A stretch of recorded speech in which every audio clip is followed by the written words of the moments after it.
The Easter Bunny Mask. What is the Easter Bunny Mask? When one thinks of the Easter Bunny, one thinks of a cute rabbit leaving treats hidden in eggs for kids to discover. A holiday that was adapted from pagan fertility rituals to celebrate the ending of winter and the beginning of spring. Promotes good planting, favorable growth, and yes, having a healthy welcome to the future generation, which is why this mask is misleading. An anomalous artifact that is the antithesis of spring, the Easter Bunny Mask.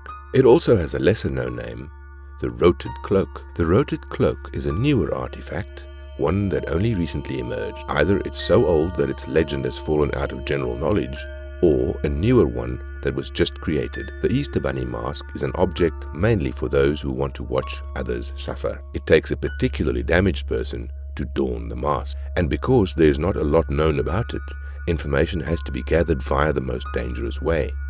From interactions between the wearer of the mask and interviews with surviving victims. But the basic ability of the mask is to tarnish, to poison, to rot everything the user grasps. One touch, the mask can spoil food inside out, leaving what looks to be an apple on the outside, a mass of rotted disease substance on the inside. And where the Rotted Cloak walked, the ground withers, soil goes bad, seeds die, and newly planted crops will be suffocated by weeds. Even the air the host exhales carries disease and poison. The smell of sulfur or rotted eggs. Try not to breathe what the rotted is exhaling. Disease is guaranteed, one enough to permanently damage one's lungs. In fact, more forms of interaction with the Easter Bunny Mask is detrimental to the normal person. When it touches a human, skin will bubble and pus will flow, and the muscles of that area will weaken and detach as well as the bones. They will thin and blood cells will, and the longer contact is made, the worse it gets, and in the first 20 seconds of contact, if broken fast enough, things will painfully revert.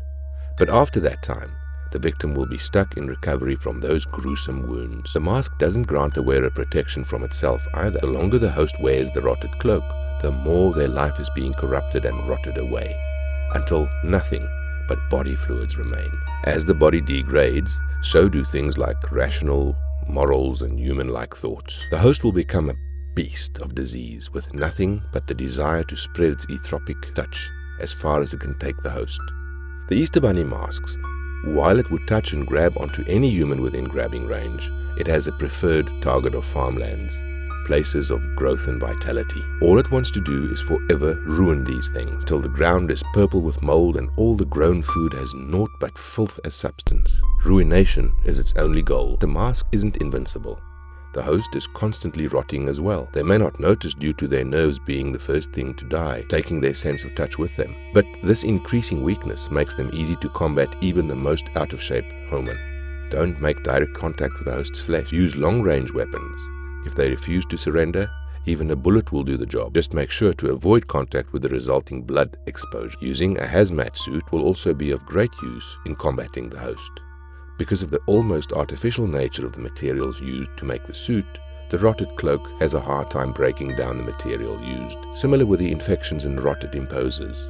Once the mask has been removed, or the host has died, the changes it tries to force onto the world will rapidly revert. Nature heals and people recover. Spring will impose its rules back onto the world.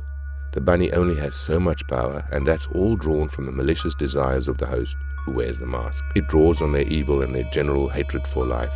But hatred drains, it exhausts, and as the artifact draws physically on the host's body, it draws more so on the host's emotions. And often, very often, when the host is out of hate, then they're emotionally exhausted. That's when regret and sorrow will kick in. All the pain they try to impose onto the world, they will begin to see that it is so useless. And eventually, the mask will come off of their own accord. Then yes, maybe healing can begin for everyone.